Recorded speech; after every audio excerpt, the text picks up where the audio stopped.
특검 제안과 관련된 말씀부터 드리겠습니다. 민주당은 오늘로 권력의 신여 김세의 호위병으로 전락한 검찰 불신을 선언하고 특검, 특위, 양특 해법을 공식 제안합니다. 민주당은 지난 대선 관련 사건 일체를 특검에 맡겨 진상을 규명하고 국회는 국정원 등 개혁을 위한 특위를 통해 법적, 제도적 재발 방지책을 마련해 국회와 정치권이 민생과 경제를 살리기 위한 노력에 집중하기로 했습니다. 특검은 기소되어 있는 사안을 제외한 모든 의혹 및 미수사 내용을 총괄하는 원샷 특검이 되어야 할 것입니다. 특위는 셀프 개혁으로 시간 끌기 하는 국정원 개혁을 국회 차원에서 논의하는 책임 있는 단위가 될 것입니다. 오늘 특검 제안은 검찰 스스로 자초한 일입니다. 권력으로부터 최동욱, 윤석열이라는 단 두 방 얻어 맞았다고 스스로 무너진 검찰에 더 이상 기대를 가질 국민은 없습니다.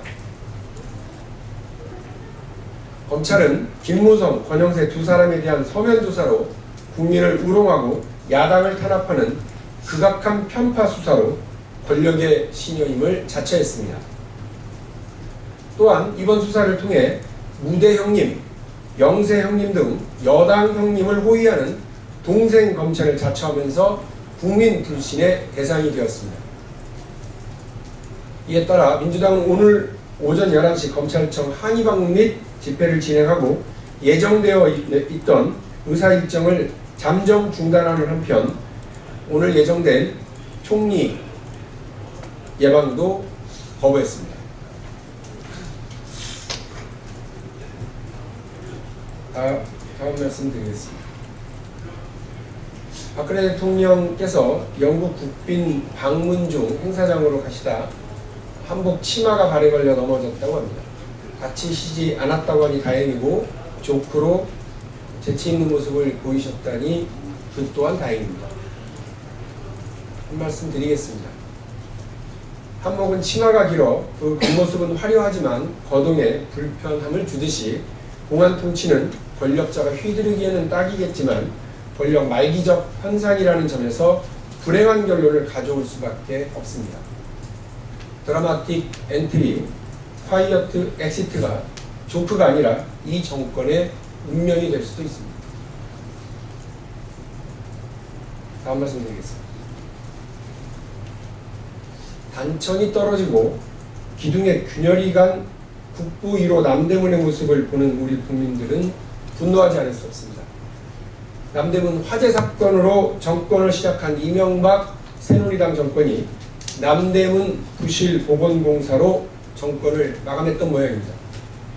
어떻게 이런 식으로 국보문화재를 함부로 다루고 국민을 우롱하고 화나게 만드는지 모르겠습니다. 그런데 이것을 이명박 정권 때의 일이라고 어물쩍 넘어가고 부실공사 상태를 그대로 방치할 수 없는 일입니다.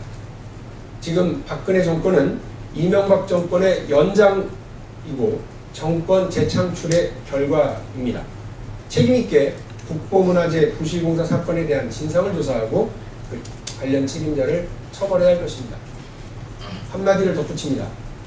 균열난 것은 남대문만이 아닙니다.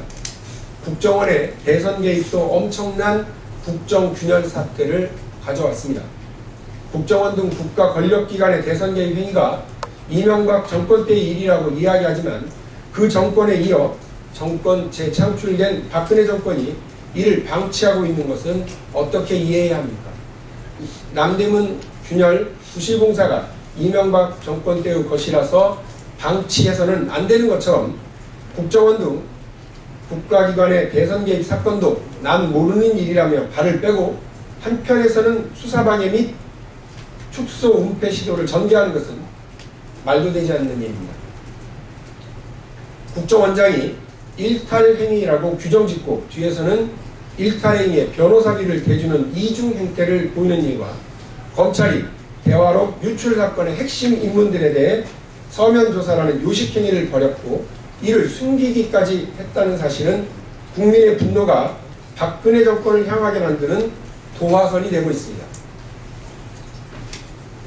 결국 균열난 것은 남대문만이 아니라 국정원 사건으로 국민을 우롱하는 새누리당 정권에 의해 상처받은 민심입니다. 상처받은 민심은 국정원과 남대문이라는 두 상징을 통해 정권 연장에 성공한 이명박근혜 새누리당 정권을 향한 분노로 변하고 있습니다. 귀국하시는 즉시 박근혜 대통령께서 무엇을 해야 하는지 긴 비행시간 동안 고민하셔야만 할 겁니다. 마치겠습니다.